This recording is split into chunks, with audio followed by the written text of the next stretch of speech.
Hello everyone, welcome back to my channel. I am Anjali and you are watching Achieve with Anjali.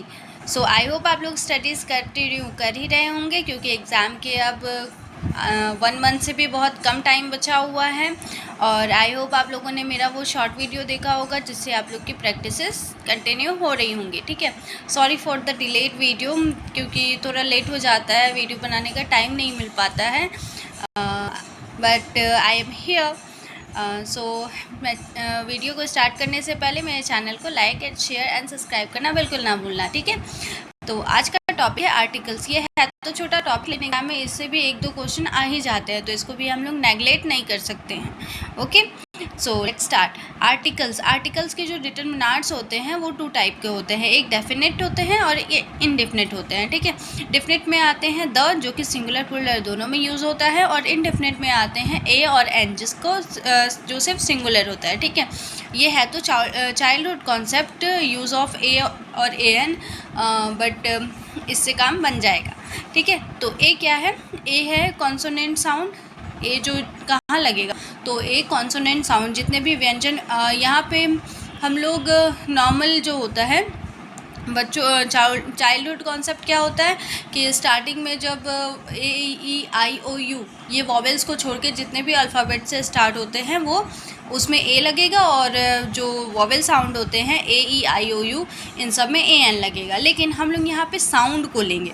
ठीक है, sound मतलब बोलने, उच्चारण कैसे करते हैं। ठीक है, कॉन्सोनेंट साउंड जैसे व्यंजन वर्ण वाले जितने भी होते हैं क ख ग घ ये सारे होते हैं, इन सब से हो रहे हैं यदि स्टार्ट तो उसमें ए लगेगा। और वॉवेल साउंड यानी कि अ आ स्वर वर्ण अ आ हर्षई दीर्घई ये सब आ रहे हैं तो उसमें एन लगेगा। ठीक है, तो यहाँ पे थोड़ा हम प्रैक्टिस कर लेते हैं। जैसे कि यहाँ पे क्या है, पहला डैश मंकी। मंकी में क्या आ रहा है? म किस में होता है? व्यंजन वर्ण में, तो इसलिए यहाँ पे क्या आएगा? ए। क्या आएगा?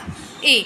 डैश एम एल ए, देखो है तो दोनों में एम है ना, लेकिन जब हम मंकी का उच्चारण करते हैं तो उसमें म आता है ना आगे, और एम में देखो तो क्या आता है, देखो मैंने साइड में लिखा भी है, एम में क्या आता है? एम, ए और मो, तब ना हुआ एम एल ए, तो एम एल ए में क्या आ जाएगा?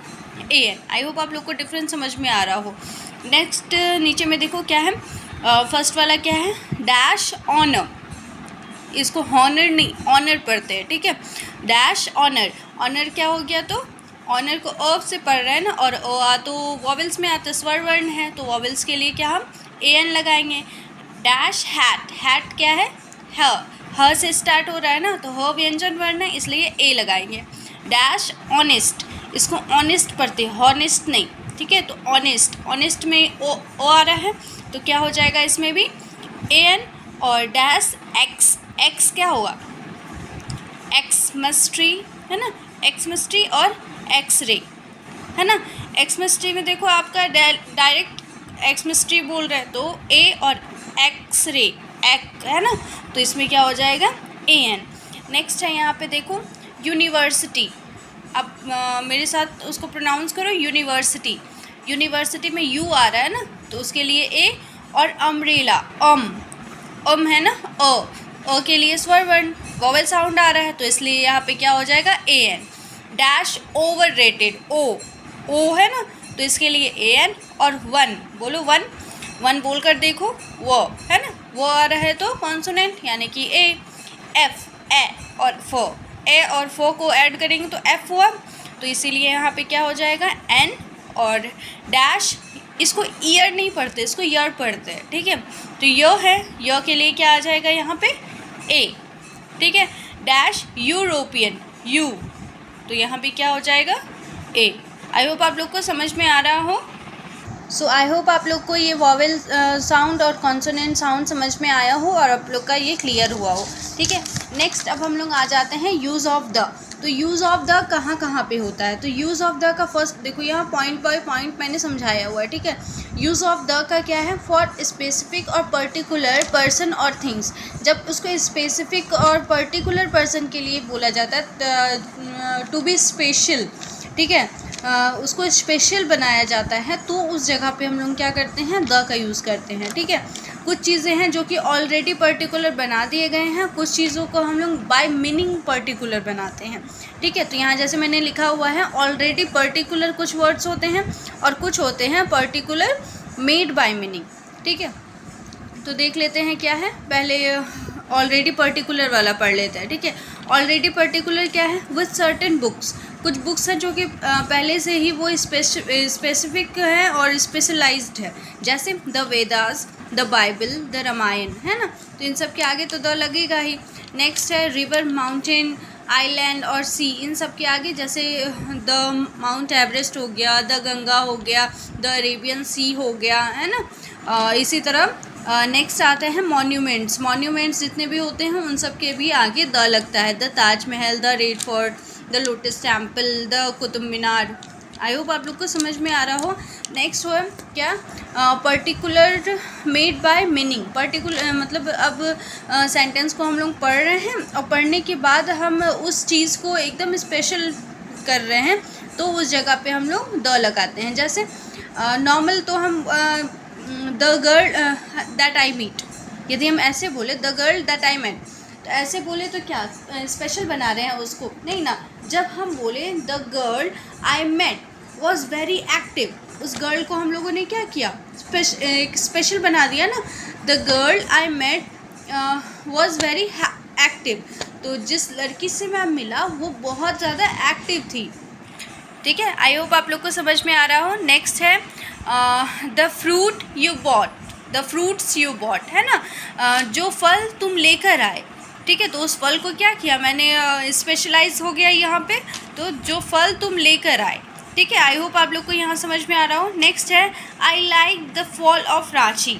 ठीक है, तो फॉल ऑफ रांची, तो रांची में तो ऐसे बहुत जगहों पे क्या है कि बहुत जगहों पे अलग अलग तरह के फॉल्स हैं, है ना, लेकिन मैंने स्पेशलाइज कर दिया कि रांची के फॉल मुझे बहुत पसंद है।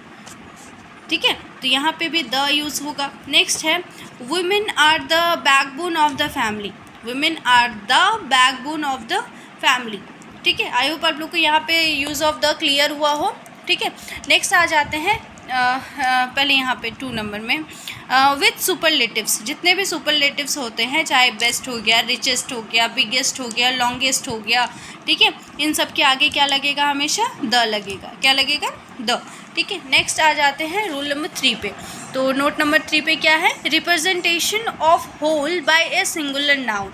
जब हम पूरे ग्रुप को किसी भी एक नाम से रिप्रेजेंट करते हैं तो उसके आगे भी हम लोग क्या लगाते हैं, द। जैसे कि यहाँ पे the dog is a faithful animal, तो हम लोग यहाँ बोल तो रहे हैं डॉग के बारे में, एक डॉग के बारे में, ठीक है, लेकिन हम लोगों ने क्या किया, उसके फुल ग्रुप को बताया कि जितने भी डॉग्स होते हैं वो सारे के सारे फेथफुल एनिमल होते हैं, वफादार होते हैं, है ना। तब यहाँ पे क्या आ गया, द। नेक्स्ट है the rose is the sweetest flower. तो जो रोज़ है वो स्वीटेस्ट फ्लावर है ना। तो हम लोगों ने क्या किया, पूरे फ्लावर के ग्रुप से एक रोज़ को निकाल कर बताया। तो ये क्या है, रिप्रेजेंटेशन हो रहा है, पूरे ग्रुप को बोल रहे हैं ना कि फ्लावर का जो ग्रुप है उसमें से रोज़ बहुत स्वीटेस्ट है। तो ये मैंने स्पेशलाइज कर दिया इसको, तो इसीलिए यहाँ भी क्या हो जाएगा, द आ जाएगा। एक्सपेक्ट, लेकिन एक्सेप्ट मैन और वुमेन, इन दोनों के पहले द को लगाकर रिप्रेजेंट नहीं करते हैं फॉर होल क्लास। यदि हम होल क्लास को भी कर रहे हैं, रिप्रेजेंट कर रहे हैं, फिर भी इसके आगे द नहीं लगाते हैं। जैसे एग्जाम्पल में मैन इज़ मॉर्टल, तो यहाँ पे हम लोग द मैन इज़ मॉर्टल बना देंगे तो ग्रामेटिकली ये रॉन्ग हो जाएगा। ठीक है, तो यहाँ ये चीज़ आप लोग को ध्यान रखना है। नोट नंबर 4 क्या है, with name to show qualities.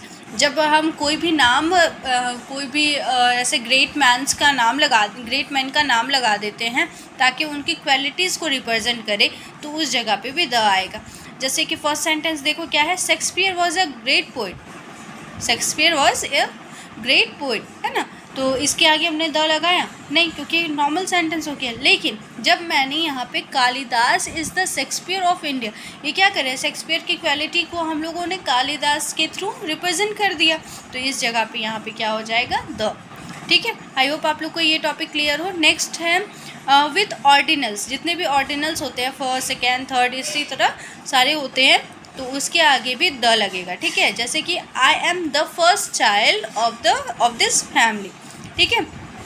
Next है ऑफ लगाकर जब कंपेयर करते हैं तो द लगेगा, ठीक है। जैसे कि none of dash hostilities wanted to discuss matter relating to change the hostel manual, ठीक है। नन ऑफ डैश है ना, नन ऑफ डैश तो नन ऑफ द है ना, नन ऑफ द एबव आप लोगों ने सुना होगा, नन ऑफ द एबव। जैसे कि हम लोगों के एमसीक्यू में एक ऑप्शंस भी आते हैं ना, नन ऑफ द एबव, तो वहाँ पे द नन ऑफ लगाकर जितने भी कंपेयर करने वाले सेंटेंसेस होते हैं उसके आगे भी हम लोग क्या लगाते हैं, द। आई होप आप लोग को ये टॉपिक क्लियर हुआ हो, आई होप आप लोग को ये टॉपिक पूरा क्लियर हुआ हो, और यदि नहीं हुआ तो कमेंट डाउन में बिलो कि आगे आप लोग को और क्या पढ़ना है, ठीक है। तो मैं उसी वाइज आप लोग को पढ़ाऊँगी, ठीक है, ताकि आप लोग के जितने भी टॉपिक्स हैं वो क्लियर हो सके। Bye bye, take care. And इसका जो प्रैक्टिस सेट है वो मैं शॉर्ट्स के थ्रू दूँगी, तो बी वेटेड। Okay, bye.